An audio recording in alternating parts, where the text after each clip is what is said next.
Third is bar to claim. Under Section 3 Clause 5, a claim of compensation under the Act is barred, inter alia, by a prior civil suit for damages on account of the injury. Section 3 does not confer any right to compensation on a workman in respect of any injury.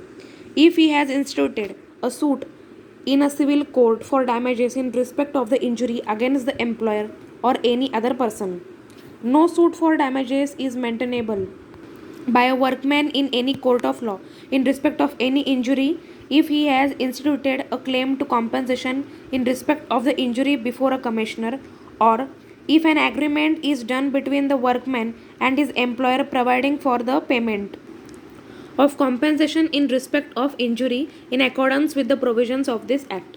Once the workman has exercised his option, he is bound by the choice as to the forum of his claim. Even if the workman is unsuccessful in his earlier suit of damages, he cannot claim compensation again. Bar to claim, in that we have seen the Section 3 Clause 5.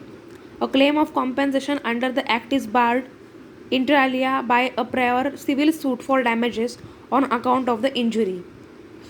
No suit for damages is maintainable by a workman in any court of law in respect of any injury in respect of injury before a commissioner.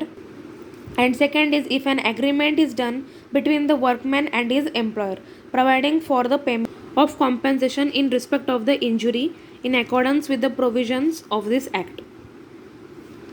Then next is the section 17, contracting out. Write a short note on or explain contracting out, such question is asked.